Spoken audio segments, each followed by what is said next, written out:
الحمد لله نحمده ونستعينه ونستغفره ونؤمن به ونتوكل عليه ونعوذ بالله من شرور أنفسنا ومن سيئات أعمالنا من يهده الله فلا مضل له ومن يضلل فلا هادي له وأشهد أن لا إله إلا الله وأشهد أن محمدا عبده ورسوله أما بعد فإن خير الحديث كتاب الله وخير الهدي هدي محمد صلى الله عليه وسلم وشر الأمور محدثاتها وكل محدثة بدعة وكل بدعة ضلالة وكل ضلالة في النار. أعوذ بالله السميع العليم من الشيطان الرجيم. فإن آمنوا بمثل ما آمنتم به فقد اهتدوا وإن تولوا فإنما هم في شقاق فسيكفيكهم الله وهو السميع العليم. ہر قسم کی تعریفات اللہ مالک الملک کے لیے ہیں جنہوں نے جنات اور انسان کو حقیقی معنوں میں اپنی پوجا، اپنی بندگی اور اپنی عبادت کے لیے بنایا. جنات اور انسان کی تخلیق کا حقیقی اور بنیادی مقصد یہی تھا کہ وہ بارگاہ رب العالمین میں آیا کریں، اپنی جبین نیاز کو مالک کائنات کی بارگاہ میں آ کے جھکایا کریں، اپنے دست سوال کو کبریا کی بارگاہ میں آ کے پھیلایا کریں، اپنی کمر کو حالت رکوع میں اس کی بارگاہ میں آ کے ہم کیا کریں، اسی کی تکبیر کی صداؤں کو بلند کیا کریں، اسی کی تحلیل کے آوازوں کو اجاگر کیا کریں اور اسی کی تسبیح گیت گایا کریں. چنانچہ ارشاد ہوا وما خلقت الجن والانس الا لیعبدون، اور میں نے نہیں بنایا جنات اور انسان کو مگر اپنی پوجا، اپنی بندگی اور اپنی عبادت کے لیے. حمد و ثنا کے بعد عرب انگنت اور بے شمار درود و سلام ہو اس ہستی اقدس و مقدس پر کہ جن کا نام نامی اور اسم گرامی محمد کریم صلی اللہ علیہ وآلہ آلہ وصحبہ وبارک وسلم ہے. اللہ رب العزت نے امام الہدیٰ علیہ الصلوۃ والتسلیم کو اہل کائنات کی ہدایت اور ان کی رہنمائی کے لیے مبعوث فرمایا اور آپ کی ذات بابرکات کے ذریعے اہل کائنات کی ہدایت اور ان کی رہنمائی کا خوب بندوبست فرمایا. اللہ رب العزت نے امام الہدیٰ علیہ الصلوۃ والتسلیم کی سیرت طیبہ میں طرح طرح کی خصوصیات کو ودیت فرما دیا تھا اور گوناگو قسم کی صفات کو آپ کی ذات اقدس و مقدس کا حصہ بنا دیا تھا. اور ان تمام باتوں سے بڑھ کر یہ کہ میرے آقا کی زندگی میں کوئی صبح ایسی نہیں آئی، کوئی شام اور کوئی رات ایسی نہیں آئی، دکھوں کی کوئی گھڑی اور خوشیوں کا لمحہ ایسا نہیں آیا جب مالک کائنات نے اپنی تائید کو، اپنی نصرت کو، اپنی حمایت کاملہ کو اور اپنی تائید بے مثال و لازوال کو حضرت رسول اللہ صلی اللہ علیہ وسلم کے شامل حال نہ فرمایا ہو. اور ان تمام باتوں سے بڑھ کر یہ کہ عرش کر اپنی آخری کتاب حمید کو سید العرب والعجم امام المتقین والابرار حضرت اشرف الانبیاء والمرسلین حضرت خاتم النبیین کے قلب اطہر پہ نازل فرما دیا تھا. حضرات گرامی قدر اس کتاب حمید سے ہمیں کئی اسباق حاصل ہوتے ہیں، جن میں سے ایک اہم اور انتہائی ضروری سبق یہ ہے کہ اللہ تبارک و تعالیٰ نے اس کتاب کے ذریعے ہمیں مراتب کی تقسیم اور تفصیل بھی سمجھائی. تمام انسان ایک جیسے نہیں ہیں. اس حوالے سے ہمارا معاشرہ الٹریسی کا شکار ہے اور آئے دن ایسی باتیں سننے کو ملتی ہیں جو انتہائی شرمناک، انتہائی افسوسناک ہوتی ہیں. سیاسی لیڈر سے محبت کرنا، پیار کرنا ہر سیاسی ورکر کا حق ہے. ہم اس حق کے اوپر قدغن عائد نہیں کرتے، لیکن اس کے ساتھ ساتھ اس بات کو سمجھنا بھی انتہائی ضروری ہے کہ سیاسی لیڈر کو اتنا نہیں بڑھانا چاہیے اور اس کے بارے میں اس طرح کا غلو نہیں کرنا چاہیے کہ اس کو پیغمبر بنا دیا جائے، اس کو نبی بنا دیا جائے، اس کو رسول بنا دیا جائے، اس کو صحابی بنا دیا جائے. اور اس کے ساتھ ساتھ اس قسم کے جذبات اور احساسات پہ جب کوئی عالم، جب کوئی دانشور، کوئی مفکر نقد کرے تو اس کو جواب میں گالیاں دی جائیں، اس کو جواب میں تضحیق کا نشانہ بنایا جائے، تنقید کا نشانہ بنایا جائے کہ فلاں ملا کو کس نے حق دیا ہے کہ وہ ہم پہ فتویٰ لگائے، فلاں مولوی کو کس نے حق دیا ہے کہ ہمارے بارے میں لب کشائی کرے. جبکہ ہمیں اپنے لیڈر سے پیار ہے، ہمیں اپنے لیڈر سے عقیدت ہے، احترام ہے، محبت ہے. ملا کون ہوتا ہے اس محبت کے درمیان ٹانگ اڑانے والا؟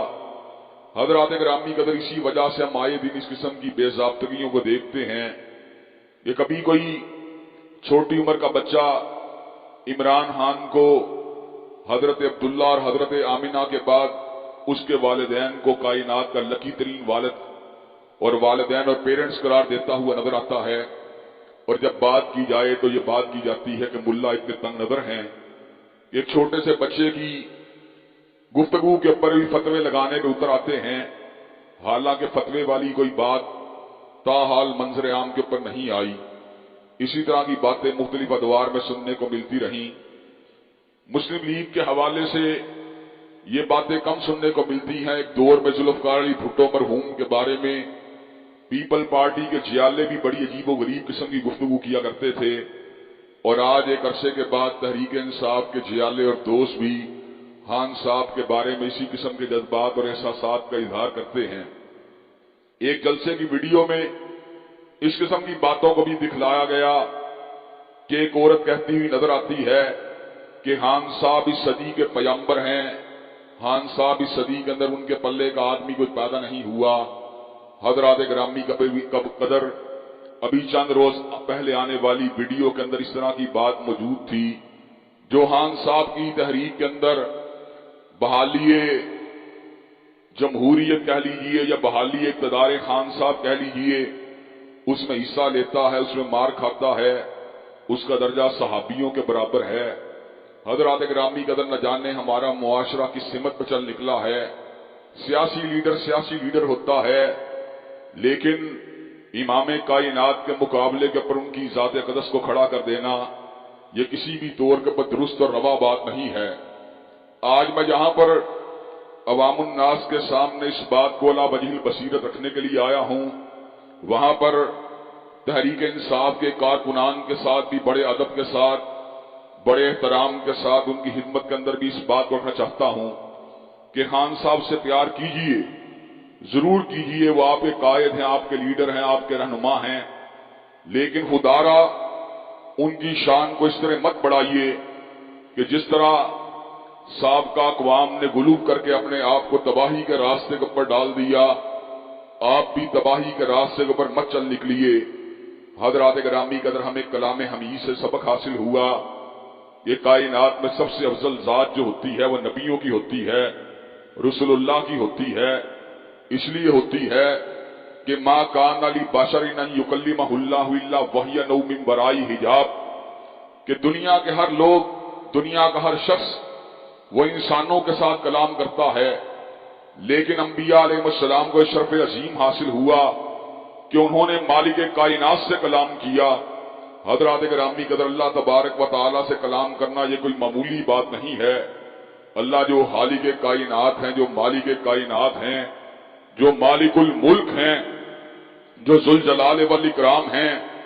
جو تنہا کائنات کے حاکم مطلق اور قادر مطلق شہنشاہ اور بادشاہ ہیں، جو آفاقی اور اصلی بادشاہ ہیں، جو حی و لا یموت ہیں، جو اول و آخر ہیں، ان سے کلام کرنے والے لوگ انبیاء ہوتے ہیں۔ انبیاء سے بلند مقام انبیاء ہی کی کمیونٹی میں سے رسول اللہ کا ہے، جن کو اللہ تبارک و تعالیٰ نے شریعت کی نعمت سے نواز دیا، اور ان کے اندر سے بھی سب سے بلند و بالا مقام اولو العزم رسول اللہ کا ہے، جن کو اللہ تبارک و تعالیٰ نے ان کی عظیمت و استقامت کی وجہ سے کائنات کے لوگوں کے لیے حجت و دلیل بنا دیا، حتیٰ کہ حضرت رسول اللہ صلی اللہ علیہ وسلم کے قلب اطہر کے اوپر بھی اس وحی کا نزول فرما دیا، فاصبر کما صبر اولو العزم من الرسل، کہ حضرت رسول اللہ آپ کی زندگی میں بھی تکلیفیں آئیں گی،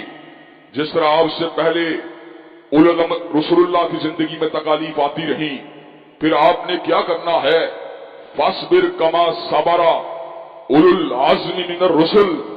آپ نے بھی اسی طرح صبر کرنا ہے جس طرح اولو العزم رسول اللہ ان تکلیفوں کے پر صبر کرتے رہے۔ حضرات گرامی قدر، لیکن ان تمام اولو العزم رسول اللہ کے مقابلے کے اندر بھی حضرت رسول اللہ کا درجہ اعلیٰ ہے، حضرت رسول اللہ کا مقام بلند ہے، اس لیے کہ اللہ تبارک و تعالیٰ نے آپ کو کئی ایسی نعمتیں اور کئی ایسی امتیازی خصوصیات عطا فرمائیں جو آپ سے پہلے کسی کو حاصل نہیں ہوئی۔ آپ جمی انسانیت کے مقتدا ہیں۔ قل یا ایھا الناس انی رسول اللہ الیکم جمیعا، کائنات کے لوگوں سن لو، میں پوری کائنات کا رہنما، مقتدا، ہادی اور پیشوا ہوں۔ آپ ختم نبوت کے عظیم منصب پہ فائز ہوئے۔ ما کان محمد ابا احد من رجالکم ولکن رسول اللہ و خاتم النبیین، آپ اللہ کے رسول اور آخری نبی ہیں۔ حضرات گرامی قدر آپ نبی القبلتین ہیں۔ اللہ تبارک و تعالیٰ نے آپ کو ایک قبلے کا امام بنا کے نہیں بھیجا، بلکہ آپ کو شب اسرا بیت المقدس میں پہنچا کر اور آپ کی امامت میں انبیاء رسول اللہ کو کھڑا فرما کر کائنات کے لوگوں کو سمجھا دیا۔ آج وہ آیا ہے جو ایک قبلے کا امام بن کے نہیں آیا، بلکہ دونوں قبلوں کا مقتدا ہادی اور پیشوا بن کے آیا ہے۔ ہدایت کا جتنے بھی سرچشمے کائنات کو حاصل ہوں گے وہ حضرت رسول اللہ صلی اللہ علیہ وسلم کی ذات اقدس سے حاصل ہوں گے۔ اللہ نے آپ کو مقام معراج عطا فرمایا، اللہ آپ سے ہم کلام ہوئے زمین کے اوپر بھی، اور اللہ نے آپ کو آسمانوں کی بلندیوں کے اوپر بلا کر بھی، ساتویں آسمانوں سے آگے بھی بلا کر بھی آپ سے ہم کلام ہو کر کائنات کا آپ کو سب سے افضل انسان بنا دیا، اور پھر آپ کی فضیلت کو اتنا بلند فرما دیا، آپ کو اتنا بلند و بالا فرما دیا کہ جس چیز کی نسبت آپ سے ہوئی وہ چیز بھی بلند و بالا ہو گئی۔ حضرات گرامی قدر نسبت رسول جو تھی وہ فضیلت کا سبب بن گئی۔ چنانچہ حضور کا مکہ اعلیٰ ہے،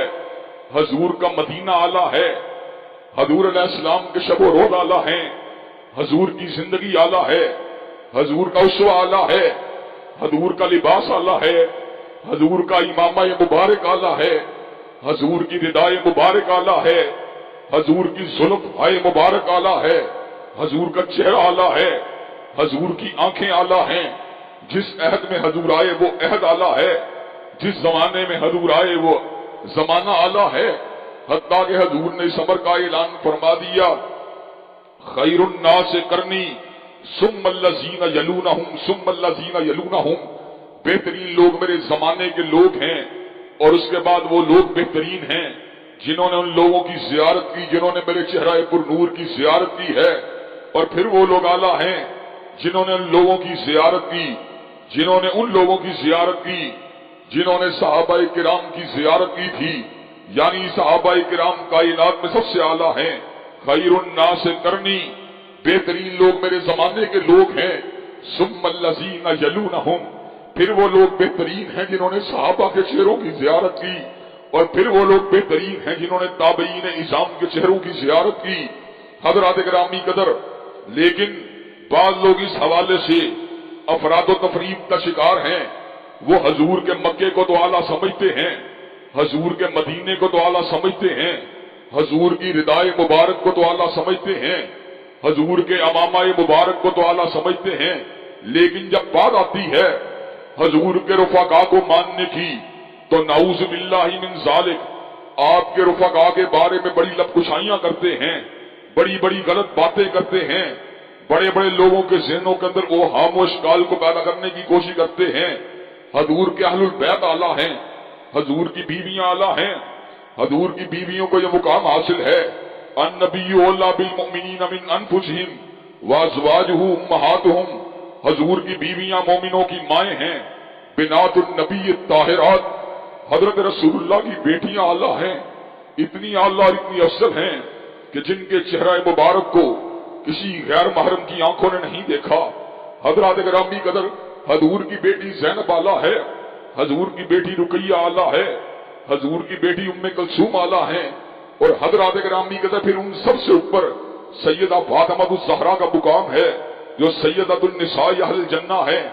حضرات گرامی قدر حضور کے حسن اعلیٰ ہیں، حضور کے حسین اعلیٰ ہیں، اس لیے کہ سبتم من الاسباط ہیں،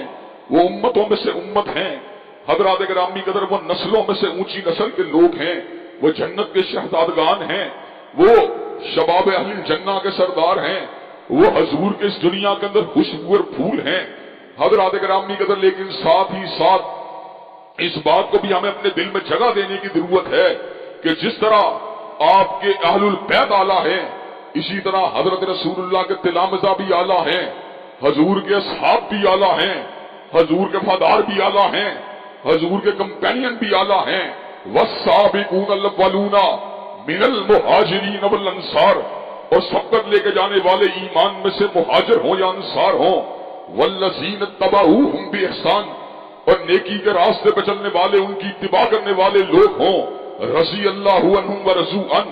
اللہ ان سے راضی ہے اور وہ اللہ سے راضی ہیں۔ عام مومنوں کی بات جب ہوئی تو حضرات گرامی قدر جنات تجری من تحتها الانہار کہہ کے ہوئی، جنات تجری من تحتها الانہار کہہ کے ہوئی، لیکن جب حضور کے صحابہ کی باری آئی، سابقون الاولون صحابہ کی باری اور ان کے نقش قدم پہ چلنے والے صحابہ کی باری، تو حضرات گرامی قدر پھر کیا ارشاد ہوا؟ اعد لہم جنات تجری تحتها الانہار، ان کو اللہ تبارک و تعالی ایسے باغات سے نوازے گا جن میں سے ہر باغ کے نیچے سے نہریں بہتی ہوں گی۔ حضرات گرامی قدر عام لوگوں کو، عام جنتیوں کو ایسے باغ ملیں گے جن میں سے بعض کے نیچے سے نہریں بہتی ہوں گی، اور صحابہ کرام جو حضور کے تلامذہ ہیں، جو حضور کے یار ہیں، جو حضور کے رفقا ہیں، جنہوں نے کائنات کے افضل ترین چہرے کی زیارت کی ہے، حضرات گرامی قدر ان کو ایسی جنتیں ملنے والی ہیں جن میں سے ہر باغ کے نیچے سے نہریں بہتی ہوں گی۔ اور حضرات گرامی قدر احادیث مبارکہ سے اور روایات کی کلیکشن سے یہ نتیجہ حاصل کرنا بھی کچھ مشکل نہیں ہے کہ حضرت رسول اللہ کا یہ فرمان مبارک، جس کے اوپر اگر بات کی جائے پوری اسنادی حیثیت سے تو اس کے بارے میں مختلف اقوال مل جائیں گے۔ بعض لوگ ایسی روایات کے بارے میں کلام بھی کرتے ہیں، لیکن اگر کتاب و سنت کی تمام نصوص کو جمع کر لیا جائے تو اس بات کو سمجھنا کچھ مشکل نہیں ہے۔ وہ لوگ جنہوں نے حضور کے چہرہ پر نور کی زیارت کی ہے، آگ ان چہروں کو نہیں چھو سکتی، اور وہ چہرے جنہوں نے حضور کے صحابہ کو دیکھا ہے، آگ ان چہروں کو بھی نہیں چھو سکتی۔ چنانچہ ہمارا یہ عقیدہ ہے، سیدنا صدیق کے چہرے کو آگ نہیں چھو سکتی، اور ان چہروں کو بھی آگ نہیں چھو سکتی جنہوں نے سیدنا صدیق کے چہرے کی زیارت کی ہے۔ حضرت فاروق کے چہرے کو آگ نہیں چھو سکتی، اسی طرح آگ ان چہروں کو بھی نہیں چھو سکتی جنہوں نے حضرت فاروق کے چہرے کی زیارت کی ہے۔ حضرت ذوالنورین کے چہرے کو آگ نہیں چھو سکتی، اسی طرح آگ ان چہروں کو بھی نہیں چھو سکتی جنہوں نے حضرت ذوالنورین کے چہرے کی زیارت کی ہے۔ آگ سیدنا مرتضیٰ کے چہرے کو نہیں چھو سکتی، اسی طرح آگ ان چہروں کو بھی نہیں چھو سکتی جنہوں نے سیدنا مرتضیٰ کے چہرہ پر نور کی زیارت کی ہے۔ آگ حسن و حسین کے چہروں کو نہیں چھو سکتی، اسی طرح آگ ان چہروں کو بھی نہیں چھو سکتی جنہوں نے حسن و حسین کے چہروں کی زیارت کی ہے۔ آگ معاویہ بن ابی سفیان کے چہرے کو نہیں چھو سکتی، اسی طرح آگ ان چہروں کو بھی نہیں چھو سکتی جنہوں نے حضرت معاویہ کے چہرے کی زیارت کی ہے۔ آگ حضرت عمر بن العاص کے چہرے کو نہیں چھو سکتی، اسی طرح آگ ان چہروں کو نہیں چھو سکتی جنہوں نے عمر بن العاص کے چہرے کی زیارت کی ہے۔ آگ محدث امت عبداللہ ابن عمر کے چہرے کو نہیں چھو سکتی، اسی طرح آگ ان چہروں کو بھی نہیں چھو سکتی جنہوں نے محدث امت کے چہرے کی زیارت کی ہے۔ آگ مفسر امت عبداللہ ابن عباس کے چہرے کو نہیں چھو سکتی، اسی طرح آگ ان چہروں کو نہیں چھو سکتی جنہوں نے عبداللہ ابن عباس کے چہرے کی زیارت کی ہے۔ آگ سیدنا ابو ہریرہ کے چہرے کو نہیں چھو سکتی، اسی طرح آگ ان چہروں کو بھی نہیں چھو سکتی جنہوں نے سیدنا ابو ہریرہ کے چہرے کی زیارت کی ہے۔ حضرات گرامی قدر آگ سعید اور سعد کے چہرے کو نہیں چھو سکتی، اسی طرح آگ ان چہروں کو نہیں چھو سکتی جنہوں نے سعد اور سعید کے چہرے کی زیارت کی ہے۔ آگ طلحہ بن عبید اللہ کے چہرے کو نہیں چھو سکتی، آگ زبیر بن عوام کے چہرے کو نہیں چھو سکتی، اسی طرح آگ ان چہروں کو بھی نہیں چھو سکتی جنہوں نے طلحہ اور زبیر کے چہرے کی زیارت کی ہے۔ آگ معائشہ کے چہرے کو نہیں چھو سکتی، اسی طرح ان صحابیات کے چہروں کی زیارت کرنے والی عورتوں کے چہروں کو بھی آگ نہیں چھو سکتی جنہوں نے معائشہ کے چہرے کی زیارت کی ہے۔ آج سیدہ خدیجہ کے چہرے کو نہیں چھو سکتی، اسی طرح آگ ان چہروں کو نہیں چھو سکتی جنہوں نے سیدہ خدیجہ کے چہرے کی زیارت کی ہے۔ آگ ام حبیبہ کے چہرے کو نہیں چھو سکتی، اسی طرح آگ ان چہروں کو نہیں چھو سکتی جنہوں نے ام حبیبہ کے چہرے کی زیارت کی ہے۔ حضرات گرامی قدر آگ سیدہ فاطمہ کے چہرے کو نہیں چھو سکتی، اسی طرح آگ ان چہروں کو نہیں چھو سکتی جنہوں نے فاطمہ الزہرا کے چہرے کی زیارت کی ہے۔ خیر الناس کرنی ثم الذین یلونہم ثم الذین یلونہم، بہترین لوگ حضرت رسول اللہ کے اصحاب ہیں، اور ان کے بعد وہ لوگ بہترین ہیں جنہوں نے صحابہ کے چہروں کی زیارت کی ہے۔ حضرات گرامی قدر اسی طرح مجھے یاد ہے میں کتاب پڑھ رہا تھا عظمت صحابہ کے اوپر، تو اس کے اندر بڑا ہی عجیب منظر تھا، بڑا ہی عجیب واقعہ لکھا ہوا تھا۔ اس میں لکھا ہوا تھا پارس ایک ایسا پتھر ہے جس کا ذکر حقیقت میں تو نہیں ملتا لیکن افسانوں میں ملتا ہے۔ پارس ایک ایسا پتھر ہے جو جس پتھر کو چھوتا ہے وہ سونا بن جاتا ہے، حقیقت میں اس کا وجود نہیں ہے لیکن افسانوں کے اندر اس کا وجود نظر آتا ہے۔ حضرات گرامی قدر حضرت رسول اللہ